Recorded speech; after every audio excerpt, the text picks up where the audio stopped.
guys? Welcome back to the Reassembling. I am your guy, Walsh. I want to thank you all for the views. Thank you for the subs, yada yada. I know you guys don't want to hear that. So, let's discuss young Pharaoh. Who is young Pharaoh, and why is this video important? Well, young Pharaoh describes himself as a teacher, a musician, and a fighter. He has a strong social media presence with thousands of followers across 6 YouTube channels, okay, and on Instagram. His music is available on Spotify, Amazon, and Apple Music. So, at the core of his belief, he teaches that Judaism is not a religion, it's not a real religion, and claimed in a July 2020 YouTube video that it was fabricated for political gain. He promotes the idea that Jews are responsible for human trafficking and pedophilia. Among other offenses, he views Israel as an enemy state. He has also claimed that Judaism is a complete lie, which was made up for political gain. In a tweet he writes, "There is no historical or scientific evidence proving the existence of Jews or Judaism. It's all a complete lie. Go get the best Jewish scholar you can find, and I'll expose religion as being completely made up for political gain." In an October 2015 YouTube video, young Pharaoh claimed that Africans are descendants of Egyptian deities and have special extraterrestrial DNA from these ancestors. He said he believes that because black people have alien genes, they will survive when the sun god returns and burn the Caucasians, whom he says are genetically manufactured. Now, why is this important? I'm not here to debunk the guy. I'm going to play you a video, and I think the video will demonstrate the incoherency in his own words. Because I believe what the point of this video is because no matter what religion or system anybody believes, they always seem to drag the Bible into their logic. And I think it's up to us as believers to not only demonstrate rightly dividing scripture, but also defending. The younger generation is eating this stuff up. So, now watch this. These are the kinds of ideas that are the most dominant right now. So, check it out. Black people, religion is not real. So when we take religion off the table and we take the evolution theory off the table, no non-black person has factually ever been able to explain where they come from. So history and script, we throwing religion and history out the window. We throwing Western psychology's version of history out. So any basic level geneticist, any basic level biologist will tell you not only do we have carbon in our DNA, in our skin, from billions of years old exploded stars, which they call stardust, what they failed to tell you is stardust is genetic material. So your DNA and the molecular structure of yourself is created outer space. We made from the same stuff that stars are made of. And so here's the question. Who are these people walking around that are not made of that stuff? And where did you come from? I feel like I've been being governed by strangers all my life. And until you tell me where you come from, you are a stranger. Pineal gland actually opens like a door. And it swells like the hood of a cobra while being stimulated. So while your pineal gland is swelling, the pituitary gland, which is right under it, is flickering like this. So our ancestors put the cobra on there to let you know when the serpent energy is flowing up the spine, up the chakra successfully, it is stimulating the pineal gland, pushing the pineal gland north, swelling it like the hood of a cobra, and the pituitary gland is flickering like the tongue of a cobra, so they use the cobra to be synonymous with this effect. Now, what this effect has is there's a liquid within the third ventricle of the brain. Once the pineal gland is pushed open by the kundalini energy, the liquid within the third ventricle of the brain flows into the fourth ventricle of the brain, stimulates the mind, and activates what we would call psychic kinetic ability. This is where you get clairvoyance, telekinesis, all those things that have to do with that. So now getting back to my original point. 6,000 years ago, we moved out of a part of the universe that stimulated us that way. Who you think collapsed the economy? The bankers. Who's the bankers? People you can't talk about. Okay. Who run the hip-hop industry? People you can't talk about. Huh? So even when they talk about black-on-black violence, they owe us an apology for that. We're not teaching our own kids to gangbang. We're not teaching our own women to be sexually deviant. We're not teaching our own people to fill these prisons up. We're not miseducating our own people. We're not teaching this bull crap in the public schools. We're not feeding ourselves this garbage. We're not the ones stopping ourselves from getting loans. We didn't redline our own properties and did inflate the prices so we couldn't buy them back. Look at New York City, LA. Why everybody renting and nobody's home or property or estate owners, but the rent is so high? Who owns it? People that you can't talk about. We not the ones running not only the black community into the ground, but this country into the ground. So these people are sitting here not only worshiping Satan.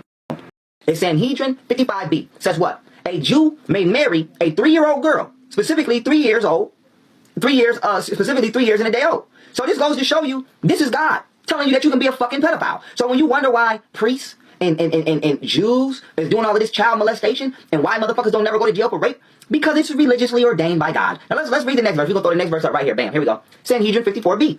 A Jew may have sex with a child as long as the child is over 9 years old. Okay? Now before I even expound on that, we're going to go to the next verse right here. Bam. Ketubith 11b says what? When a grown man has intercourse with a little girl, it is nothing. For when the girl is less than 3 years old, it is as if one pushes the finger into the eye. Tears come to the eye again and again. So does virginity come back to the little girl under 3 years old. Come on now. Come on now.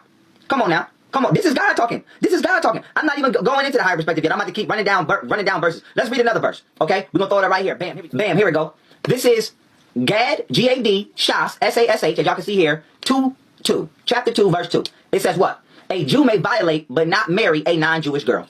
This is all fucking in the motherfucking Bible. What is y'all talking about? And so I don't understand how it will be a surprise that priests are raping people unless you're not reading the book. What the fuck is wrong with you? If you don't go to court, that's like your lawyer being surprised that you got a warrant for your arrest because you didn't show up. He's not surprised. He was expecting it because he read the goddamn legal jurisdiction, the legislative book that he had to read in order to pass his bar to become an attorney. So he's not surprised by the rules of the court. Why are y'all surprised by the actions of the church? Oh, I know why. Because you never really read the fucking book. So the pastor, and I'm not ordaining pedophilia, but what I'm saying is the preachers and the priests and these Jews are not doing nothing outside of what they told you they was going to do. Read the fucking book and stop being a sheep and a follower all the time. All of these books contain slavery, pedophilia, etc. You look up slavery, okay, and you look up who was the number one buyer of children slaves for harems. Harems were houses where they kept 30 or more females or boys, whichever you prefer, for sexual preferences.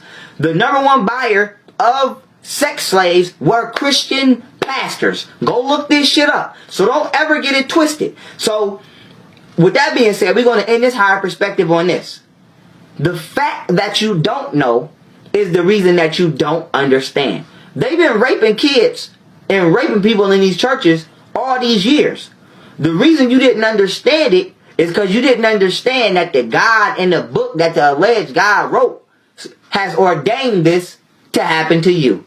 So now that you know God said that your pastor and your priest and your Jewish rabbi can have sex with you as a child or with your child or with you as a teen against your free will you continue to subscribe yourself or subscribe your children to these demonic ass practices? This eye of Horus on my chain, it's not because of Illuminati, because that's what white people want you to believe, so that way you don't know your history. This is symbolic to your mind's power when you unlock the true power of your mind as a black person in conjunction with the sun. I don't expect white people to have any love for ancient Egyptian history because you're not a black ancient Egyptian descendant. So that's cool. But to black people, this is what this means. Christianity was created in 431 AD at the Council of Ephesus, not in 325 AD at the Council of Nicaea. The purpose of the Council of Nicaea was to replace Osiris with Serapis. Okay? It was at the Council of Nicaea it was at the Council of Ephesus where the Serapis image was transformed into the Christos deity, which would later become Christ. Also, in order to give Serapis a human nature, Theotokos was created, whom would later become Virgin Mary. You had Horus, who was the son of Osiris and Isis. The Holy Trinity. Woman, man, child. Woman, man, child. Woman, man, child. Now, you let the Greek homosexuals remix this after conquering the land. Now there is no woman. You just got Father, Son, Holy Ghost. If you go to the book of Ephesians in the Bible, which is spelled the same way that the Council of Ephesus or Ephesus is spelled, however you want to pronunciate it, if you go to chapter 1, verse 4, you'll see clearly in the King James Bible, it says, according as he hath chosen us in him before the foundation of the world, that we should be holy and without blame before him in love. So the Ephesians in the Bible say that God chose them to be holy and without blame before him and in love. Without blame before him in love. That's funny because it's not it sounds like it's not a coincidence that Christianity was also created, okay, in Ephesus. Yeah, so that's what's going on right there. Pretty wild stuff. What he's basically doing is, it's basically a Cometic, ancient Egyptian, new age Egyptian kind of worship movement. Cometicism, which is a native, the name of ancient Egypt. Cometic spirituality. It's a neo-pagan religious movement that seeks to restore ancient Cometic Egyptian religious practices. Cometic spirituality attracts those of African descent, obviously, as it provides a cultural and religious connection to the spirituality of lost societies of ancient Africa. But it's practiced many races. It's practiced by many races around the world. The approach of adherence is varied. Cometic spirituality is sometimes called Neterism or Egyptian Neo-paganism. It's the worship of the Egyptian deities, such as, Thoth, Ma'at, Ra, the sun god. And an ingredient of Cometic spirituality and provide altars are common in the homes of Cometics. Food offerings and prayers are made daily by the shrines. Cometicism sometimes incorporates elements from Wicca, New Age, and yoga, believe it or not. It's prominently in the Old Testament. We see that nation in Egypt worshiping those false deities, some of which have been related to actual demon presences. Of course, the Bible condemns the worship of gods other than Yahweh. We see that in Exodus 23, Exodus 23:13 and 24. Idolatry caused a continual rift between God and his people because they had a tendency to accept the gods of the neighboring nations and worship them alongside the Lord, despite clear instructions to the contrary. So, it's basically modern day idolatry, if you want to look at it like that. Such, Cometicism, it's baffling to Christians sometimes. It shows that there's nothing new under the sun, though. That's kind of where we're at with this. We see that in Ecclesiastes 1:9. Cometic spirituality it's reviving the old gods of Egypt. It's propping up their images. It's worshiping them. Cometic spirituality it's a false way and does not honor the true God, cannot provide salvation. Only John 14:6 can prove that. And that says, Jesus said to him, I am the way, the truth, and the life, and no one comes to the Father except for me.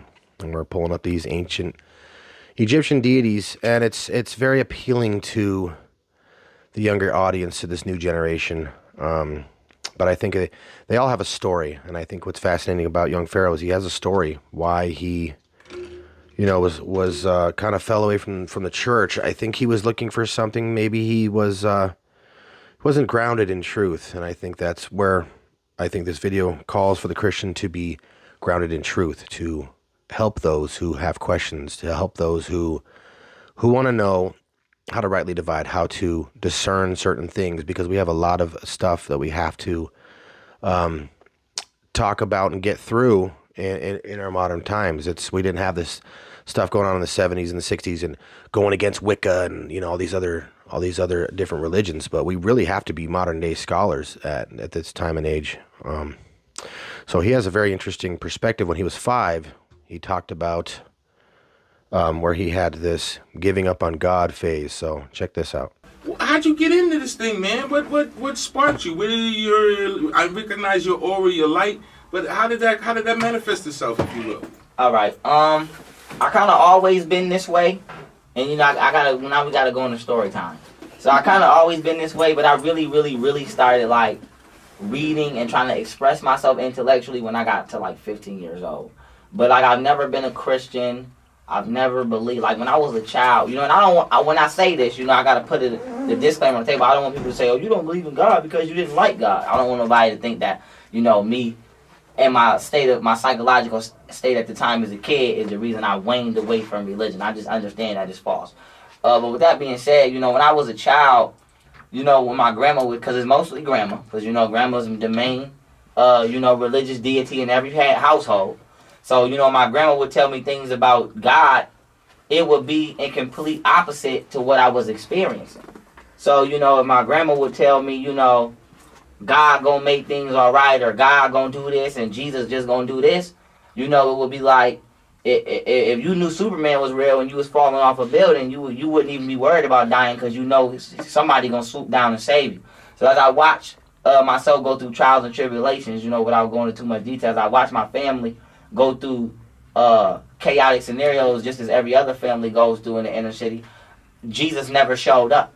So, I had a problem with Jesus as a kid because I felt like, well, why you want all of this glory and you want all of this greatness and you ain't never nowhere to be found? You know what I'm saying? And then, I'm like, surely if you don't listen to the cry of an adult, you listen to the cry of a child.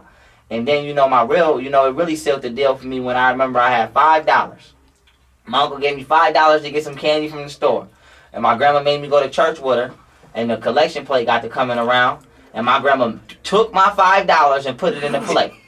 And right there I said, God got to go. Because I want my candy. And, don't everybody else, don't he get enough money? Why he going, surely Jesus will let a child go to the store and get him some Starburst. That's all I wanted. So, I said, God has taken from me.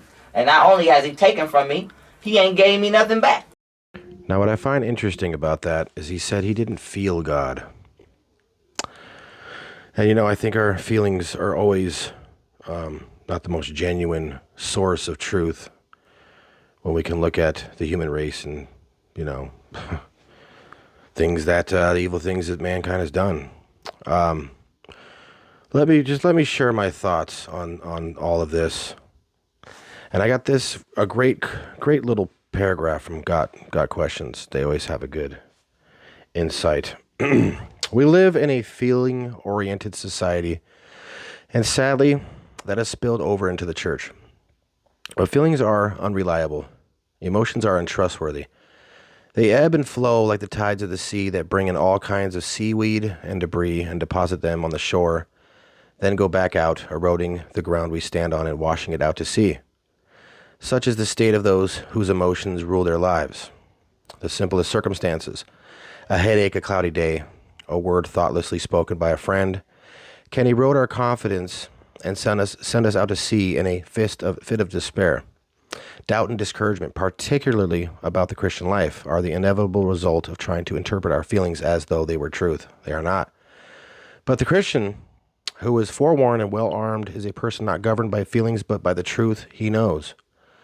He does not rely on his feelings to prove anything to him. Relying on feelings is precisely the error most people make in life. They are so introspective that they become preoccupied with themselves, constantly analyzing their own feelings. They will continually question their relationship with God. When we are controlled by subjective feelings centered on ourselves, rather than by objective truth centered on God, we live in a constant state of defeat. Objective truth centers on the great doctrines of the faith and their relevance to life. The sovereignty of God, the high priestly intercession of Christ, the promise of the Holy Spirit, and the hope of eternal glory. Understanding these great truths, centering our thoughts on them and rehearsing them in our minds, will enable us to reason from truth in all of life's trials, and our faith will be strong and vital. Reasoning from what we feel about ourselves rather than what we know about God is the sure path to spiritual defeat. The Christian life is one of death to self and rising to walk in the newness of life, Romans 6:4. And that new life is characterized by thoughts about him who saves us, not thoughts about the feelings of the dead flesh that has been crucified with Christ. When we are continually thinking about ourselves and our feelings, we are essentially obsessing about a corpse full of rottenness and death. God promised to save us if we come to faith in him. He never promised that we would feel saved. So, let's not judge young Pharaoh. Let's instead pray that he discovers the only truth that can be found at the foot of the cross. Thanks for watching.